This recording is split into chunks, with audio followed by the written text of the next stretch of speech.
안녕하세요. 저는 30대에 접어들고 있는 여성입니다. 직장 생활하고 있어요. 최근 여러모로 일신의 변화가 많아 직장인으로서도 개인적으로도 신경 쓸 일이 참 많았습니다. 생각지도 못하게 여러 가지 상황들이 갑자기 몰아치니 제 한 몸 건사하기도 참 쉽지 않더라고요. 그럴 때 저 자신보다 저를 아껴주시는 가족분들이 곁에 계시지 않았더라면 이 시기를 잘 헤쳐나오기가 훨씬 힘들었을 겁니다. 결혼 전에 저희 친정 집안 형편은 어릴 적부터 제법 부유한 편이었습니다. 젊을 적 사업을 하셨던 아버지께서는 일찍이 기반을 잘 잡아 불린 재산이 적지 않으셨습니다. 젊은 시절 가족들 잘 살게 해주겠다는 일념 하나만으로 몸 부서지게 일하셨던 아버지 얼굴을 보기 어려울 정도로 사업에 몰두하셨고, 감사하게도 그것이 저희 가족 모두 부족함 없이 살 수 있게 해주는 좋은 결과로 이어졌죠. 하지만 꼭 좋은 일만 있는 것은 아니었습니다. 아버지께서 그동안 워낙 무리를 하신 탓인지 갑작스럽게 쓰러지셨을 때 저와 제 남동생은 고작 중학생 어린아이에 불과했습니다. 항상 강건하셨던 커다란 바위 같던 아버지가 갑작스럽게 쓰러지셔서 기운을 못 차리는 걸 보고 어린 마음에 얼마나 충격을 받았는지 모릅니다. 혹시나 이대로 소중한 아버지를 잃게 될까봐 참 불안하고 무서웠어요. 다행히도 아버지께서는 시일이 좀 걸리기는 했지만 건강을 회복하셨습니다. 사실 그 이전까지는 아버지께서 일로 워낙 바쁘셨기 때문에 아버지를 사랑하고 존경하기는 했지만 정서적인 거리감이 없지 않았어요. 아버지가 저리 노력해 주신 덕분에 우리 가족이 이렇게 하고 싶은 것 다 하고 살면서 편히 지낼 수 있다는 건 어린 나이에도 모르지 않았어요. 그래서 항상 커서 효도해야지 생각은 하고 있었지만 아버지를 대할 때는 항상 두렵고 어려운 마음이 남아 있었던 것 같아요. 워낙 바쁘신 분이었기 때문에 저희 남매의 훈육은 거의 어머니의 몫이었고 아버지와 시간을 보내는 일은 많지 않았습니다.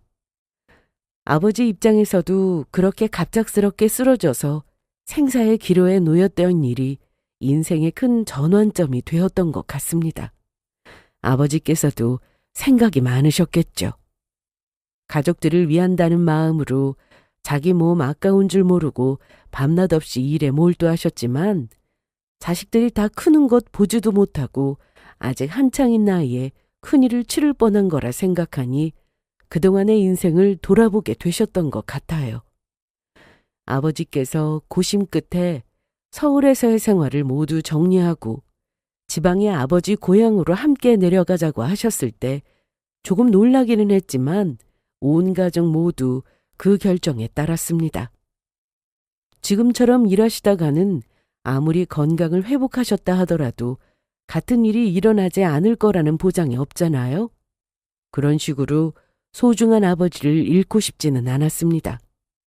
중환자실에서 쉽사리 깨어나지 못하셨던 아버지를 바라보며 하염없이 눈물을 흘리던 그때를 생각해보면 낯선 지방에서의 생활에 대한 두려움이 있다 하더라도 그게 아버지를 잃을 수도 있다는 두려움보다 더 크진 않았으니까요. 아버지 입장에서도 잘 나가는 사업 정리하고 고향으로 돌아가는 게 결코 쉬운 일은 아니었겠지만 예전의 삶과는 다르게 스스로의 건강을 지키면서 자식은 저희들 크는 것도 함께 보며 가족 간에 함께 시간을 보내는 것이 인생의 1순위가 되었던 것 같습니다. 그렇게 저희는 온 가족이 함께 아버지 고향으로 내려가서 생활하게 되었어요. 예전보다는 겉으로 보기에는 소박해 보이는 집에 항상 재미난 거 즐길 거리가 많았던 익숙했던 서울을 벗어나게 된 생활이 조금은 심심하고 지루하게 느껴지기는 했지만 그만큼 예전과는 다르게 아버지와 함께 보내는 시간이 많아졌습니다.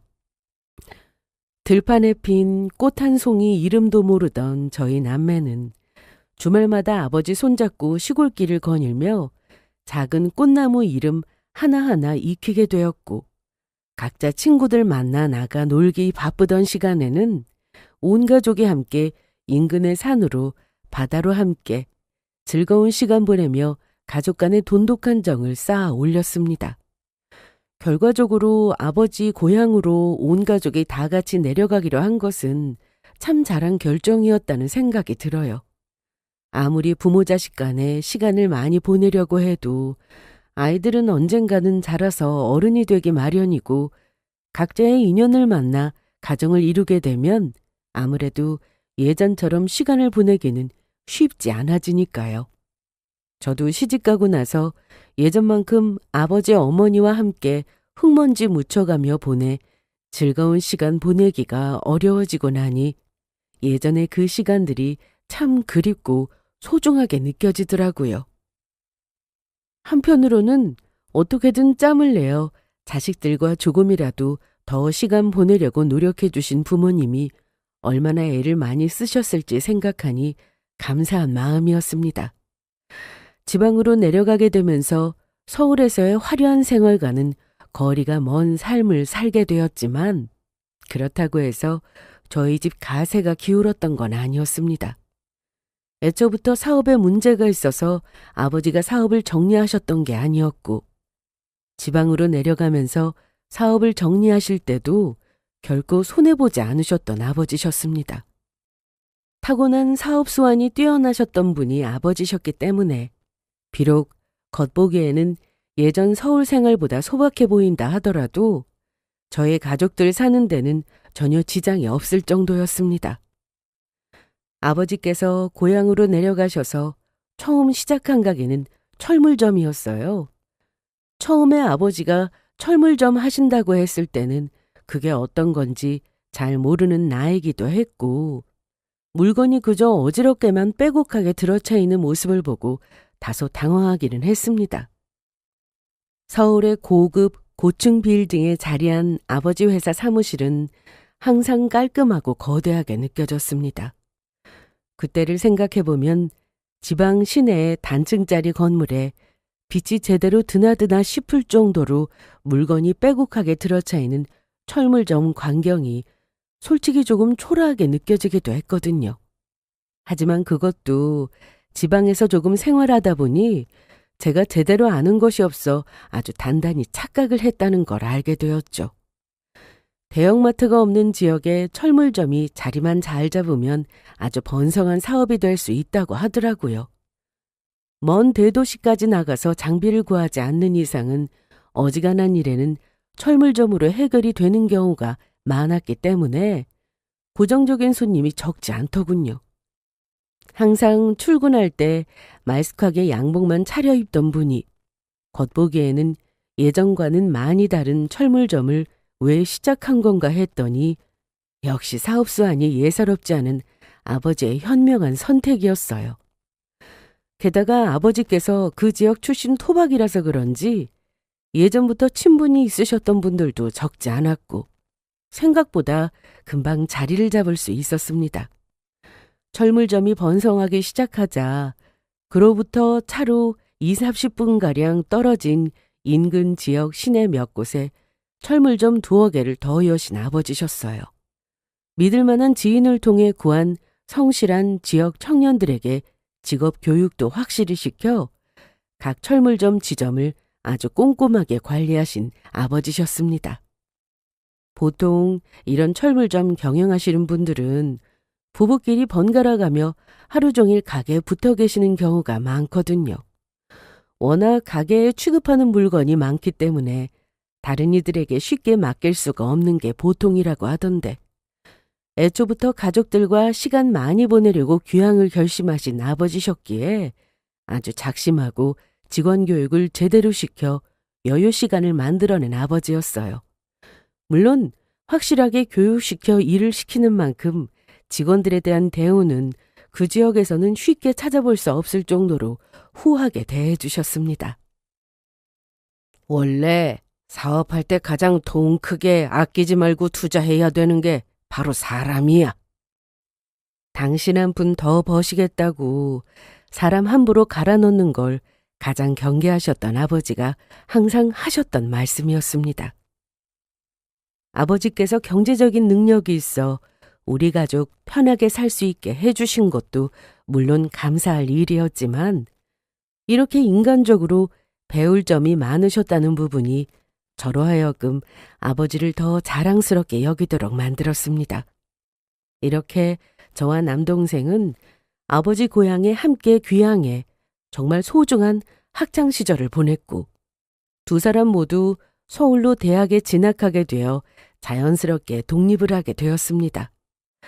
저나 동생이나 사실 출생은 서울이었으니 서울이 고향이었지만 가족 간 좋은 추억이 많아서 그런지 부모님이 아직까지도 거주하고 계신 아버지의 고향이 마치 저희 고향처럼 느껴졌습니다.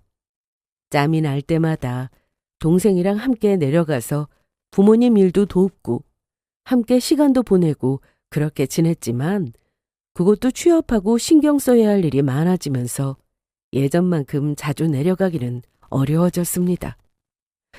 그렇게 바쁘게 직장 생활하던 와중에 남편을 만나게 되었습니다.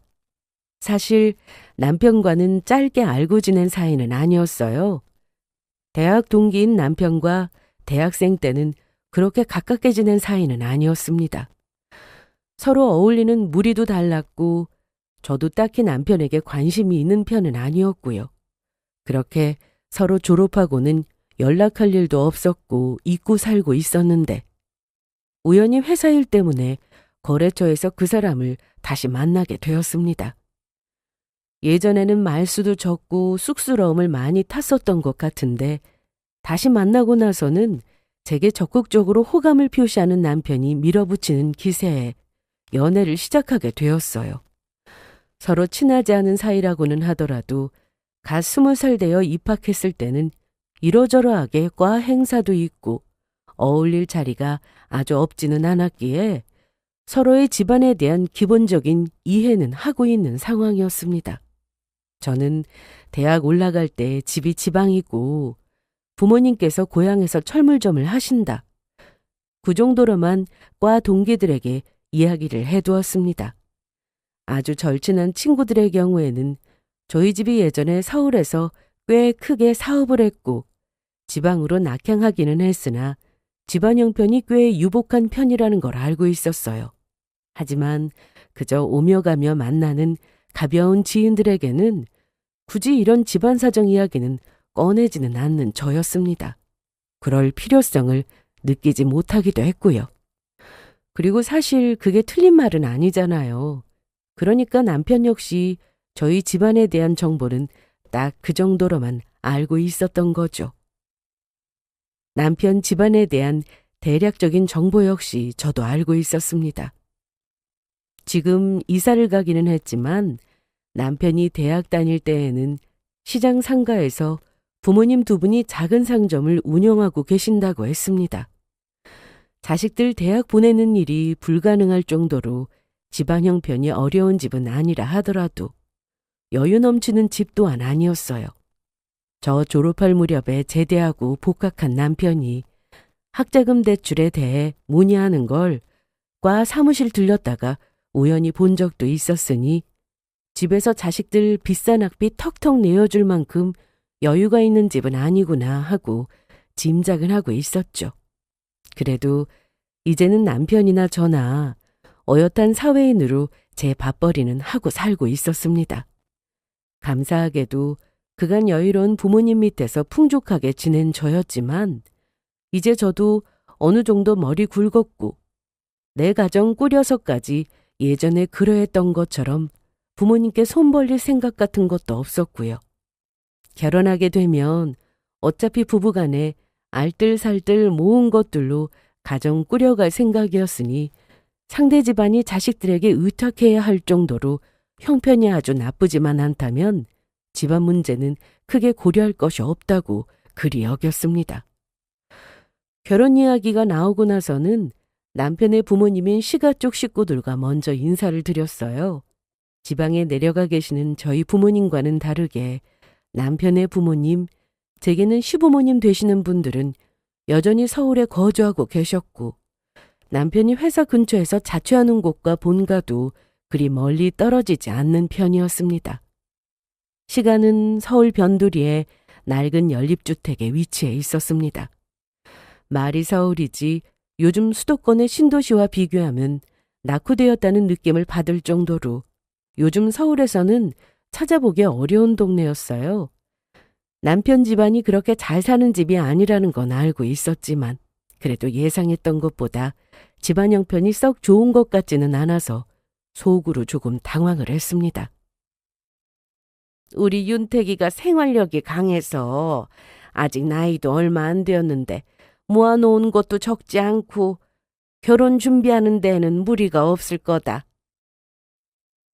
남편이랑 저희끼리 결혼 준비와 신혼살림 꾸리는 것은 가급적 어른들 도움받지 않고 우리 힘으로 해보자고 이야기를 하기는 했지만 아예 처음부터 너희 능력 없지 않으니 너희 힘으로 충분히 결혼 준비할 수 있다고 서둘러 말하는 시어머니였습니다.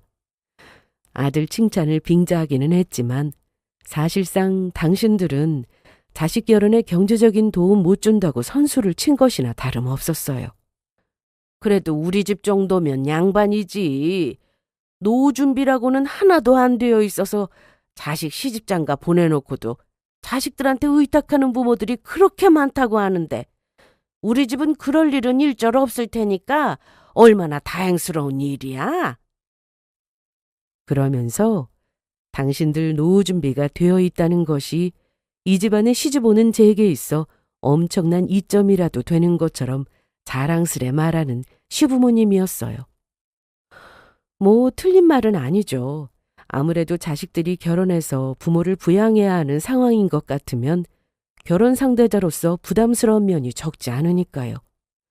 경우에 따라서는 결혼을 결정하는데 크게 장애가 될 수도 있는 문제이고요. 일단 당사자인 시부모님이 노후 준비되어 있다고 하니 그런가 보다 생각은 하긴 했지만 예상보다 저희 친정집보다 훨씬 기우는 듯한 시가 상태를 보고 저 말을 온전히 다 믿어도 되는 걸까? 그런 의심이 조금은 생겨났습니다. 지금 두 분 사시는 집을 주택연금으로 돌려서 많지는 않지만 두 분은 딱 생활하실 정도로 연금이 나오기는 하거든. 아니나 다를까. 결혼 전에 상황을 제대로 파악하고 있어야 하지 않겠냐는 제 질문에 남편이 자신 없는 태도로 이리 답했습니다. 그러니까 달에 얼마 되지 않은 연금 나오는 걸 제외하고는 가진 자산이라고는 거의 없다고 봐도 무방한 상태였습니다. 사시는 집도 연금으로 묶여 있으니 어차피 자식들에게 물려줄 수 있는 것도 아니었고요. 자식들까지 갈 것도 없이 당장 그걸 담보로 연금을 받고 계시니 당신들 명의라 하더라도 당신들 멋대로 집을 처분할 수 있는 상황도 아니었죠. 한마디로 두 분 중에 한 분이라도 어디 아프시거나 급전 들어갈 일 생기면 거기에 대한 대비책은 없는 거나 다름없는 집안이었습니다. 솔직히 제 입장에서는 이걸 가지고 노후 준비가 제대로 되어 있다고 그렇게 당당하게 떵떵거리며 큰소리 칠 만한 것이 못 된다는 생각이 들었어요. 이 정도면 굶어 죽지만 않았지. 빠듯하기도 이보다 더 빠듯하기가 힘든 집안이었는걸요. 결국 평생 자식들이 부모의 일에 신경을 써줘야 하는 집안이었던 거죠. 이런 시가 형편을 듣고 난 저희 부모님께서도 좀 걱정스러워 보이셨습니다. 아무래도 그럴 수밖에 없었죠. 저희 친정 같은 경우에는 자식들에게 의지하시기는커녕 부모님이 가지신 것이 자식인 저나 제 남동생보다 월등히 많으셨습니다. 항상 도와주셔도 부모님께서 저희를 도와주셨지 저희야 첫 월급 탔다는 명목으로 부모님 용돈 좀 드린 것 외에는 대단하게 부모님께 해드린 것도 없었어요. 그래도 사회생활한다고 용돈 조금씩 드리려고 해도 새끼들 고생해서 번 돈 받을 만큼 아쉽지 않다며 항상 손사래를 치던 부모님이셨습니다. 부모님 입장에서야 솔직히 푼돈에 불과하겠으나 자식들 고생해서 번 돈이라 더 아까워서 그러셨던 것도 있겠죠. 노후 준비야 더 말할 것도 없는 일이었습니다. 여전히 그 지역 인근에서 철물점 5군데를 돌려 운영하고 계시는 아버지 수입은 제가 감히 비할 바가 못 되었습니다. 그뿐인가요? 서울 생활 정리하고 내려오면서 조금 처분을 했다 하더라도 부모님 2분 명의의 부동산도 여전히 2분 소유로 가지고 계셨고 현금 자산도 적지 않은 편이었어요. 남들 보기에는 양복 입고 출근하는 사람도 아니고 수더분한 옷차림에 철물점으로 먹고 산다고 하니 마냥 평범하게만 보였지만 내 부모님이 그렇게 평범하고 소박한 자산 보유하신 분들이 아니라는 건 저보다 더 잘 아는 사람이 없었습니다. 그런 딸이 결혼 상대로 데려온 사익감 본가 형편이 저렇다고 들었으니 얼마나 많은 생각이 드셨겠어요? 자식인 저희에게 일일이 말하지 않은 저희가 잘 모르는 자산까지 포함한다면 양가 집안의 경제 사정의 차이는 더욱 커지겠죠. 미진아, 우리 집안 자세한 사정은 결혼하고 혼인신고까지 다 마친 후에 천천히 해도 되지 않겠어? 그래서 부모님께서 몇 번이나 제 앞에서 망설이신 끝에 조심스럽게 그렇게 얘기하셨을 때는 저도 당연히 이해를 했습니다. 부모님 입장에서는 충분히 나올 수 있는 이야기라고 생각했어요. 마찬가지로 입장을 바꿔서 저희 친정이 남편 같은 상황이었고 남편 쪽이 우리 친정 같은 사정이었다 하더라도 상대가 그렇게 나왔다면 머리로는 당연히 이해를 했을 겁니다. 남편과 저 사이야 사랑만 가지고 조금은 불리하게 여겨질 상황도 함께 감수하리라고 생각을 했다지만 사실 그 외 다른 가족들은 당신들이 선택한 일도 아니고 곧 사위가 되고 사돈이 될 집안이라 하더라도 평생 남남으로 살아온 사이잖아요. 하루아침에 신뢰가 생겨 내 자산까지 선뜻 공개하자는 마음이 드는 게 더 이상한 일이겠죠. 하지만 객관적인 상황은 상황이고 이걸 남편이 알게 되면 남편 입장에서는 서운하게 받아들일 수도 있다는 생각은 들었어요. 자기야, 우리 부모님 노후 문제로 정말로 걱정할 거 없어. 우리 집에 자식이 나 혼자만 있는 것도 아니고 그래도 부모님 말씀처럼 당장 생활비 보내드릴 걱정 없는 것만 해도 어디야. 그렇지 못한 집안도 많은데 우리는 우리 나름대로 우리 인생 잘 끌어나가면 되는 거야. 그러니까 결혼하고 시댁 문제 어떻게 될까 봐 미리 걱정할 건 하나도 없어. 제가 처음 시가에 인사드리고 와서 생각이 많은 표정을 하고 있자 열심히 저를 설득하던 남편 얼굴이 떠올랐습니다. 사실 저나 남편이나 양가 집안에 결혼한다고 해서 크게 받아낼 생각이 있었던 것도 아니었어요. 걱정스러운 부분이 아주 없다고 할 수는 없지만 남편 말대로 저희가 시부모님을 당장 부양해야 하는 상황도 아니었죠. 어차피 양가 집안에 손 벌리지 않기로 한 건 마찬가지였고 남편도 그 뜻에 동의했으니 남편이 경제적인 덕 보겠다고 저랑 결혼하는 게 아니라는 것쯤은 알고 있었습니다. 하지만 그 사람이 그런 성정인 것과는 별개로 부모님 입장에서는 당연히 들법한 생각이었으니 저 역시 부모님 뜻을 따르기로 했어요. 결혼 준비할 때도 남편에게는 제가 회사 생활하면서 번 돈과 차곡차곡 모아둔 적금 정도만 공개를 하고 제 친정의 자세한 상황까지는 얘기하지 않았어요. 막상 얘기가 이렇게 되고 나니 아쉬워하는 건 저희 친정 부모님 쪽이었습니다. 그래도 세상에서 가장 귀한 우리 딸내미가 시집을 가는 거고 우리 집안 입장에서 개혼인 셈인데 항상 자식인 제게 뭐라도 하나 더 해주시고 싶어 하시는 분이셨습니다. 그러니 딸을 시집 보낼 때는 어떠셨겠어요? 신혼집이야 처음부터 남편과 저 2사람이 감당할 수 있는 수준으로 알아보겠다고 미리 선포를 해두어서 차마 말도 꺼내지 못하셨으나 그 안에 들어가는 혼수품만이라도 좋은 걸 해주고 싶어 하셨습니다. 하지만 저쪽 집안에서 받아오는 게 아무것도 없는데 아무리 저희 친정 부모님이 여유가 있다 한들 집안에 채우는 가전들 다 저희 부모님 쪽에서만 해주는 것도 좀 그렇잖아요. 저쪽 집안에서는 혹여나 며느리 들어온다고 당신들한테 뭐라도 바라는 거 생길까 싶어 이리저리 변명하기 바쁜데 저희 부모님만 딸 시집 보낸다고 발 동동 구르시며 비싼 가전 찾아보시는데 솔직히 좀 불공평하다는 생각도 들었고요.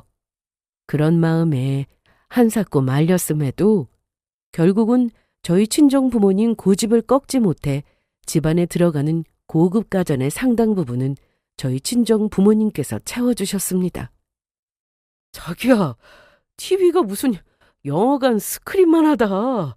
장인 장모님 너무 무리하신 거 아니야? 평생 써볼 생각도 못했던 으리으리한 가전 신혼집에 들어온 걸 보고 입이 떡 벌어진 남편이었습니다. 저희 부모님한테야 약소하기 이를 데 없는 수준이었지만 시가 상태를 생각해보면 남편의 반응도 무리는 아니었죠. 정작 저희 부모님은 그래도 집안에 사위가 들어오는데 아무것도 해준 게 없어 어떻게 하냐면서 걱정이 이만저만이 아니셨습니다. 집안 가전을 그렇게 좋은 걸로 들여주고는 해준 게 없긴 뭐가 없어. 그래도 그게 도리가 아니지. 우리가 형편이 안 되면 또 모르지만 엄마 아빠가 우리 사위 좋은 거 하나 해주고 싶어서 그래. 결혼 준비하는 와중에도 우리 사위 뭐 하나 제대로 된 거 해줘야 된다.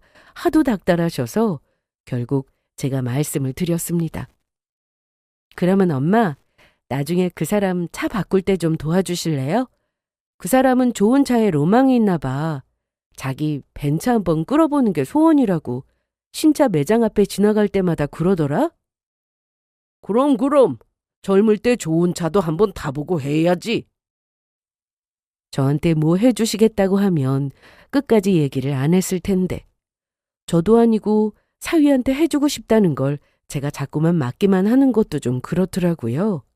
거기다가 부모님이 뜻이 다 있으셔서 따르기는 했지만 저희 부모님 재정 상태에 대해 아무 말도 하지 않은 것에 대해 남편에게 조금 미안한 마음이 남아있기도 했습니다. 부모님은 그 자리에서 평소에 알고 지내는 차 딜러에게 전화를 하며 우리 사위 깜짝 선물로 준비해줘야겠다며 좋아하셨어요. 누가 보면 당신들께서 선물을 하는 것이 아니라 오히려 받는 것이 아닐까 싶을 정도로 말이죠. 그때까지만 하더라도 부모님이 지방에 계셨으니 남편이 인사는 드렸어도 자주 뵙지는 못했고 그럼에도 만날 때마다 항상 잘 보이고 싶어서 싹싹하게 잘하는 걸 보고 친정 부모님께서도 예쁘게 봐주셨던 모양이었습니다. 결혼하고 나서는 신혼생활에 적응하느라 또 갑작스런 회사 내 부서 이동에 적응하느라 한창 바빴습니다. 그 무렵에 친정엄마가 건강이 조금 안 좋아지셔서 서울의 병원에 들를 일이 잦아지셨어요. 아버지, 이렇게 자꾸 번거롭게 왔다 갔다 할 바에는 차라리 얼마간이라도 서울에서 지내시는 게 어때요? 안 그래도 말이다. 나도 그렇고 네 엄마도 그렇고 이제 나이가 있어서 그런지 자꾸 왔다 갔다 하는 게 힘에 부치더라.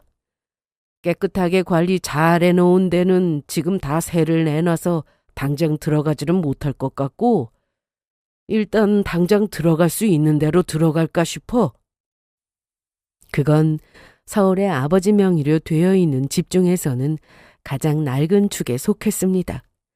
아무래도 재개발 문제로 섣불리 세입자를 받지 못하는 바람에 딱 그 집만 비어 있었던 모양이에요.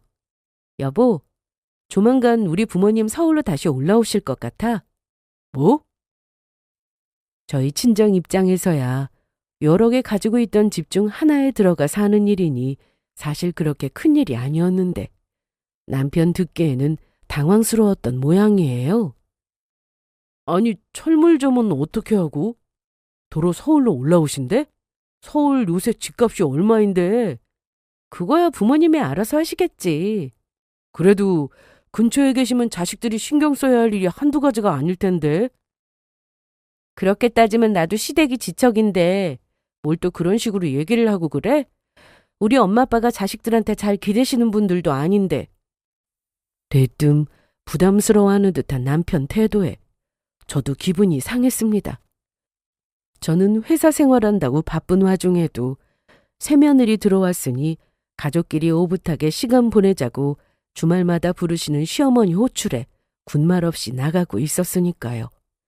우리 딸 하시면서도 은근슬쩍 시키는 것도 적지 않았습니다.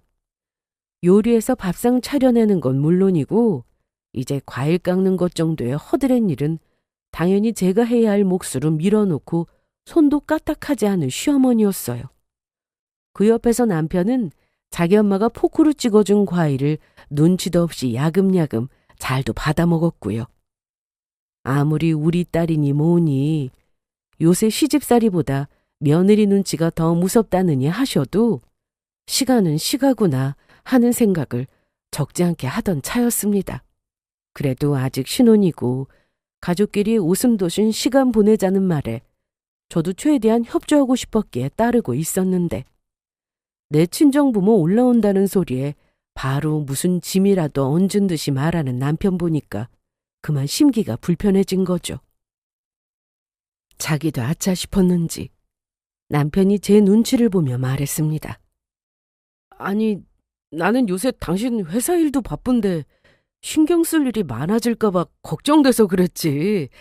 장 회장모님 우리 근처로 오시면 자주 뵐 수도 있고 나야 더 좋지. 하지만 이제 처갓집과의 거리가 가까워졌으니 자주 뵐 수 있겠다던 남편의 말은 실현되지 않았습니다. 고작 신혼집에서 차로 15분 거리인 친정이었어요. 부모님 서울로 올라오시고 저는 몇 번 병원도 데려다 드리고 함께 식사도 하고 그랬는데 그럴 때마다 유독 회사에서 야근이니 외근이니 생겼다면서 미꾸라지처럼 요리조리 빠져나가는 남편이었습니다. 저도 슬슬 심사가 꼬이기 시작했습니다. 당신 부모는 회사 다니느라 바쁜 사람 매 주말마다 불러 올려도 내가 군말 한마디 안 하고 쫓아가서 구슬땀 흘렸는데 막상 자기가 비슷한 상황 되고 나니 어떻게든 지 불편한 상황 피하고 들려는 게 어떻게 예쁘게 보일 수가 있겠어요? 그 문제로 두 사람 간 다툼도 잦아지고 사람이 달리 보이기 시작했습니다. 결혼한 지 얼마나 됐다고 벌써부터 자기 본가랑 처가 대하는 게 이렇게 다른데 나 혼자 내 부모도 아닌 남편 부모한테 잘하겠다고 용쓰는 게 억울하게 느껴지기도 했어요. 마침 결혼하고 난 후 첫 명절이 다가오고 있었습니다. 이번에도 당연하다는 듯 자기 집부터 먼저 챙기겠지. 남편이나 시가 생각하니 벌써부터 한숨이 푹푹 나왔습니다. 왜 시집 갔다고 내 부모 두고 꼭 시댁부터 먼저 가야 돼? 나한테도 내 엄마 아빠가 귀한데? 그래도 결혼하고 첫 명절인데 당연히 시댁 먼저 가야지. 엄마 아빠 그런 걸로 하나도 안 서운하니까 가서 차례 지내고 나서 엄마한테 오면 되지. 바로 근처인 걸 뭐. 당연히 시가부터 먼저 가게 되겠구나 생각을 하면서도 괜히 친정엄마 앞에서 어리광을 부렸어요. 솔직히 그것부터가 비합리적이라고 생각했지만 아직 사회 분위기라는 게 친정보다는 시댁 먼저 챙기기를 바라는 시가가 많기도 하고요. 하물며 그 집안은 더하겠죠. 그렇게 명절 연휴 시작하자마자 바로 시가에 호출되었습니다. 이번 연휴는 하필 왜 그렇게 긴지 벌써 사흘 넘게 온갖 친척들 다 치른다고 엉덩이 한번 붙일 새도 없이 기름 앞에서 땀을 뻘뻘 흘리고 상을 새로 내고 또 내고 정말 이러다 내가 기름떡이 되는 건 아닌가 싶었습니다. 엄살이 아니라 이건 정말 중노동이었어요. 이 집은 무슨 친척이 이리 많이 찾아오는지. 저희 친정은 친척이 그리 많은 편은 아니었거든요. 몇몇 손님분들 제하면 가족끼리 항상 오붓하게 보내던 명절이었습니다. 시가 첫 명절은 우리 집에서는 상상도 못할 정도로 일이 넘쳐나서 정말 몸살이 날 지경이었습니다. 거기다 새로 들어온 며느리가 다 죽어가는데도 당연한 듯 여기는 시어머니 태도나 장가가고 신수 헌해졌다며 손님들 덕담하는 말에 입이 귀에 걸려놓고도 정작 그 마누라 다 죽어가는 건 신경도 안 쓰는 남편 꼴은 제 속을 더 긁었습니다. 이 집안 꼴이 원래 일이 생겨 먹었는지 며느리 혼자 주방에서 나올 생각을 않는데도 좀 나와서 쉬라는 말 한마디 하는 인간 하나가 없더군요. 그래도 어찌저찌 명절 당일 차례까지 다 치러냈습니다. 그 며칠간 속이 끓어오르기가 몇 번은 되었으나 해야 할 도리는 다 해야겠다는 생각에 무리를 한 거였어요. 그리고 할 거 제대로 해놓아야 내 친정 가면서도 당당하겠지 싶었습니다. 그런데 이제 저녁 먹을 때가 다 되었는데도 남편이라는 인간이 일어날 생각을 않는 거예요. 쉬모라고 다를 바 없어서 사돈 기다리시겠다고 가보라고 말 한마디가 없었습니다. 결국 제가 먼저 기다리다 못해 말을 꺼냈어요. 이제 일어나자 여보. 우리 부모님 기다리시겠어. 그랬더니 이 인간이 글쎄 뭔 세상 희한한 소리 들었다는 표정으로 뚱하니 절 쳐다만 보는 거예요. 저 인간만 그래도 열이 뻗칠 판에 그 한마디에 자기들끼리 신이 나서 희희낙낙하던 시가 인갈든 말소리가 뚝 끊겼습니다. 너 가긴 어딜 가니? 명절은 당연히 가족끼리 보내야지. 가족은 무슨, 남의 집 귀한 딸 식모들인 줄 알고 신나게 부려먹더니 정작 내 가족은 우리 딸내미 보고 싶어서 목이 빠져라 기다리실 텐데 제가 무슨 천의 고아라도 된 것처럼 아예 제 부모님 존재는 없는 취급하는 시모 태도에 저도 열이 확 받았습니다. 자기가 시집오고 처음 겪어서 잘 몰라서 그러는데 우리 집은 원래 명절에 항상 온 가족이 같이 보내. 뭐? 그래. 우리 집안 가풍이라는 게 원래 그렇다. 먹고 죽으려고 해도 뽑아낼 거 하나 없는 볼 거 없는 집구석에서 가풍은 무슨, 기가 차는 소리를 하는 시모에 황당해할 틈도 없이 무슨 망고불변의 진리 얘기하듯 남편놈이 나불나불 개소리를 늘어놓았습니다. 그래, 우리 엄마 말 잘 들었지? 우리 집 가풍이 명절엔 항상 함께해야 하는 거니까 니네 집은 명절 끝나고 가자. 지금 무슨 소리를 하는 거야? 당신 부모만 부모야? 우리 엄마 아빠를 얼마나 우습게 보면 이딴 소리를 해? 지금껏 그런 소리 한마디도 없다가 명절 당일날 그게 할 소리야? 당장 안 일어나? 어머, 얘 말하는 것 좀 봐. 사람이 10개 잘하다가도 하나 삐끗하면 죽일인가 취급한다더니 그 명절 내내 혼자서 애를 쓰면서 개고생을 해놓고도 내가 내 부모 보러 가겠다고 했다고 아주 역적 취급했습니다. 쥐들 집 가풍이 뭐요? 뭐 그렇게 대단한 집안이라고 재벌집에 시집가도 저 유세는 안 떨겠습니다. 저게 무슨 논리도 없고 말도 안 되는 소리래요. 쥐들이 가풍이라고 내 집 가는 거 막으면 내가 뭐 못 간답니까? 어디 집안에서 큰 소리가 나와? 다들 조용히 못해? 아빠, 세연이 얘기하는 거 못 들었어? 세상에 저 버릇없는 것 좀 봐. 세상 버르장머리 엉망진창인 것들이 여자 하나 둘러싸고 아주 시가 유세는 있는 대로 떨어대고 있었습니다. 제 마누라가 제 식구들에 둘러싸여 잡돌이를 당하고 있는데도 남일 보듯 하는 남편놈한테는 기대할 것도 없었어요. 그 중에서도 가장 경우 없는 인간은 역시 시모였습니다. 너 시집 왔으면 우리 집 가풍에 따라야지. 대체 사돈은 애한테 지금껏 뭘 가르치셨대? 너 지금 이게 무슨 말버릇이야? 어디 여자가 집안에서 큰 소리를 내? 어디 시부모 있는 데서 큰 소리를 쳐? 말 같은 소리를 해야 입을 다물고 있죠. 내가 이 집 식모예요? 내가 이 집에서 뭐 빚진 거 있어요? 명절에 내가 내 부모 본다는 말이 온 집안 식구들이 사람 하나 잡으면서 이럴 일이에요? 이런 것도 이 집안 가풍이냐고요? 이게 진짜... 자, 다들 흥분 좀 가라앉혀요. 누구 때문에 내가 이 정신나간 짓거리를 당하고 있는데 마치 떼쓰는 어린애 달래고 어르는 것처럼 막아서는 남편놈이 가장 혐오스러웠습니다. 자기야, 이렇게 큰 소리 나올 일이야? 자기도 이제 우리 집 식구인데 자기가 당연히 이해해야지. 우리 집이 원래 이런 걸 어쩌겠어. 자기만 참으면 조용히 넘어갈 수 있는 일을 이렇게 집안 분란으로 만들어야겠어? 이건 그냥 미친 집구석이었어요. 여러분들은 가풍이랍시고 며느리 친정에도 안 보내주는 이런 가짜는 짓거리 버리는 집구석 얘기 들어보신 적 있으세요? 적어도 저는 없습니다.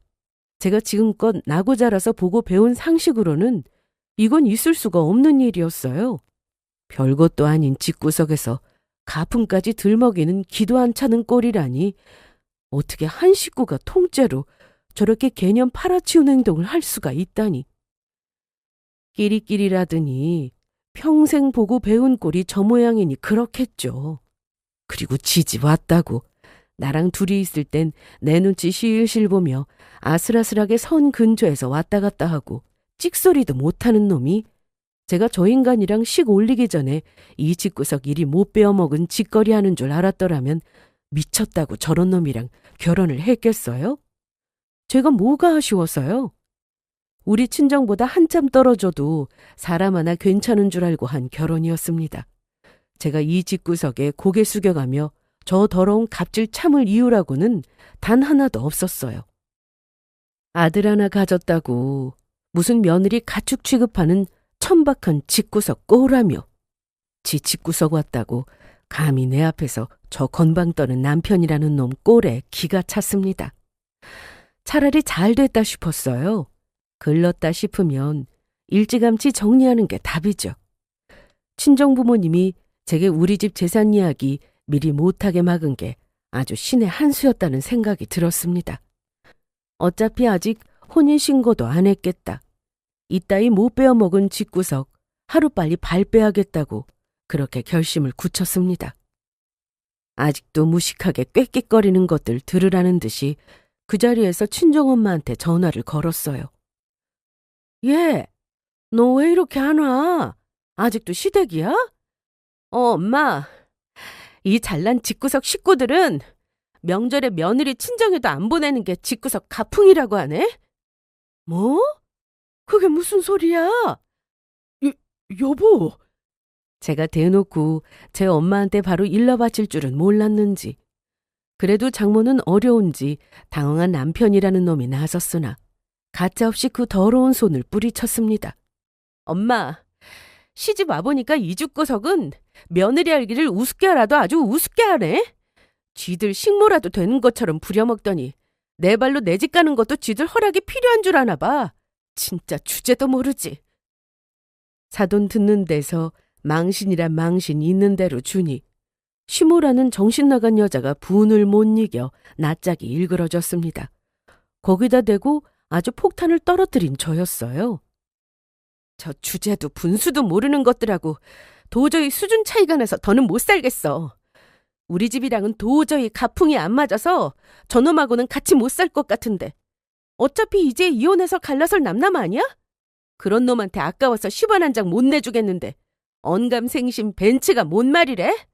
엄마, 아빠가 사위 주겠다고 1억 벤츠 계약한 거 당장 취소해요. 뭐? 벤츠? 지하고 갈라서자는 말보다 벤츠라는 말에 눈이 뒤집힌 남편 놈이었습니다. 저게 저놈 수준이었는데 감쪽같이 내숭 떨고 감히 내 인생에 기생하려고 했다니. 네가 무슨 돈이 있어서 장모님이 무슨 돈이 있어서 벤츠를 다... 아니 나 주기로 한 거라며. 주기로 했으면서 물으는 게 어디 있어. 자존심도 없이 벤츠 소리에 무슨 떼쓰는 5살짜리 지능으로 발광을 떠는 놈을 보고 그 꼴을 보고 그 식구라는 작자들도 창피해서 고개를 못 들더군요. 가풍이니 뭐니 꼴에 있는 척 어지간히 해놓고 아들놈 하는 짓이 저따위니 쥐들도 수치스럽지 않겠어요? 내가 우리 엄마 아빠 말 듣기를 잘했지. 이따위 못 베어먹은 행실이나 하는 것들한테 우리 부모님 재산 깨나 있는 사람들이라는 얘기 미리 해줬으면 또 얼마나 거지같이 빈대 붙이려고 했겠어? 나 참 기가 막혀서. 가풍? 쥐뿔도 없는 집구석에서 아주 놀고 자빠졌다. 결혼까지 한 사이에 집안 재산 숨기는 너는 어떻고 내 벤츠는 왜 네 멋대로 취소하는데? 거지 주제, 지 벤츠 같은 소리하고 있네. 여전히 벤츠에 횟가닥 돌아버려서 발광을 떠는 남편 농가는 달리 다른 식구들은 슬금슬금 상황을 파악하기 시작했습니다. 그중 계산이 가장 빠른 게 시모였어요. 예, 아가. 우리가 말이 너무 지나쳤다. 우리는 너랑 좀 더 같이 보냈으면 싶은 마음에 한 말인데. 그래요, 언니. 다들 너무 흥분한 것 같네. 거지 같은 것들. 벤츠 소리에 눈 돈 건 저 남편 놈만이 아니었어요. 별 볼 일 없는 줄 알고 있던 우리 집이 그 정도 여유 있는 줄은 꿈에도 몰랐으니 며느리 하나 종년 만들어보자 싶었나 보죠? 집안에 돈 좀 있다니 아차 싶어 상황 모면하려고 살살대는 꼴 좀 보세요. 가풍은 가풍인가 보네. 저 거지 새끼 차 내놓으라고 발광 떨면서 돈에 환장한 게 다 모친 닮아 그런가 보죠? 방금까지 오만 건방은 다 떨더니 차 한 대에 온 식구들이 비굴하게 빌빌대는 꼴 좀 봐. 진짜로 가풍이랑 집안 수준이 너무 안 맞아서 우리 집안이랑은 도저히 섞일 수가 없겠네. 수치심에 온 식구들 낯짝이 벌겋게 달아오르는 꼴을 보니 다 내 밑바닥으로 보이더군요. 이런 것들이랑 어떻게 어울려서 같이 살겠어요? 갈라서겠다는 결심만 더 굳어졌습니다. 방금까지 꼴값 있는 대로 떨던 인간들 거지 취급하면서 개망신이랑 개망신은 있는 대로 다 주는데도 찍소리도 못하고 있는 시모라는 인간 꼴이 아주 고소하기 짝이 없었어요. 그렇게 설치고 입 나불대더니 쥐들이 생각하기에도 지들이 달려들 만한 상대가 못 된다고 판단하니 꼴이 팍 내린 꼴이 경멸스럽게 그지없었습니다. 네 팔자에 벤츠가 가당키나 하니? 추잡스럽게 네 돈도 아닌 걸 내놓으라니 많이 꼴값 떨지 말고 뱉어낼 거나 착실하게 다 뱉어내. 온 식구들이 아수라장된 꼴을 마지막으로 그 더러운 집구석 박차고 나온 저였습니다. 그 길로 집에 가서 꼴도 보기 싫은 남편놈 물건 손에 잡히는 대로 있는 대로 다 집어던져버렸습니다. 실컷 성질대로 화풀이하고 난 다음에 그 초라한 누더기 꼴이 된 짐더미는 사람통에 고스란히 그 집구석으로 보내졌습니다. 혼인신고를 하지 않았으니 이혼소송은 하지 않았지만 관계의 파탄에 대한 책임이 엄연히 전적으로 저것들에게 있으니 받아낼 건 다 받아내야죠. 변호사는 저희 친정 부모님께서 구해주셨습니다.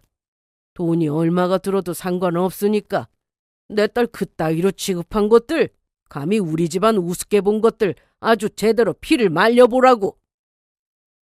돈 제대로 쓰는 것 보여주겠다며 이를 갈며 저것들 주저앉히기로 작심한 부모님 덕분에 그 못 베어먹은 집구석은 걸릴 수 있는 송사란 송사는 다 걸려 발을 동동 구르며 법원을 들락거려야 했습니다.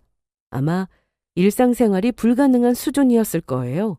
오죽하면 온 식구들이 다 달려와 눈물로 읍소하며 뒤늦게 선처를 호소했지만 이미 건널 수 없는 강을 건넌 뒤였죠. 그렇게 가풍 타령을 하더니 일치고 비굴하게 단체로 무릎 꿇는 것도 가풍인가 봐? 거지 새끼들이 어디서 시끄럽게 진상이야? 그 말끝마다 거짓소리 좀 안 하면 안 돼? 거지같이 벤치에 눈 돌아서 내놓으라니 구걸하더니 그럼 네가 거지 새끼지. 거지 새끼를 거지 새끼라고 부르는데 뭐 불만 있어? 그날 눈앞에서 평생 소원하던 벤츠 날려먹고 눈깔이 뒤집혀 발광하던 놈은 뒤늦게 지가 벤츠보다 더 어마어마한 걸 영영 잃었다는 걸 알고 제 앞에서 얼마나 울며 빌었는지 모릅니다. 일부러 놈 더 수치스러우라고 말끝마다 거지거지하면서 실컷 조롱한 끝에 놈이 더는 못 견디겠는지 기어오는 걸 멈췄습니다. 같지도 않은 집안에서 험한 꼴 당한 걸 저보다 더 분개한 제 대학 시절 절친한 친구들이 대학 커뮤니티며 놈 직장 게시판이며 놈 뒷담화를 해댄 탓에 이 우습기 짝이 없는 파경의 사유도 아름아름 퍼져나갔습니다. 알만한 사람이면 누구나 주인공을 짐작할 만한 글에 이제 밖에서도 우스운 인간 취급당하는 모자란 놈이었어요. 해당 게시글엔 임금님도 안 들어먹일 만한 가풍이라는 단어에 꽂혀 놈을 조롱하는 댓글이 넘치게 달려 있었죠. 댓글이 아주 황젠하셨네. 아들 없는 사람은 서러워 살겠나. 크크크크. 댓글이 가풍이란다 가풍. 크크크크크. 원래도 남의 눈치는 더럽게 보는 놈이었어요. 뒤에서 낄낄대는 소리에 얼굴도 못 들고 다닌다는 놈 소식 전해 들으며 아주 통쾌했습니다. 그런 놈이 어떻게 제 마누라 눈치는 그렇게나 안 보고 살았는지 모르겠습니다. 나한테 한 걸 생각하면 동기들이나 회사 사람들이나 그놈 웃기는 인간 취급당하는 것도 그저 고소할 따름입니다. 그렇게 저는 다시 화려한 싱글로 복귀했습니다. 글러먹은 인간들하고는 한시라도 빨리 끝내는 게 제 정신건강에 이로운 일 아니겠습니까? 마지막까지 나랑 내 부모 우습게 여긴 것들 버르장머리를 아주 호되게 고쳐준 건 잘한 일이라고 생각합니다. 앞으로도 이렇게 당차게 씩씩하게 잘 살겠습니다. 이야기 들어주셔서 정말 감사합니다.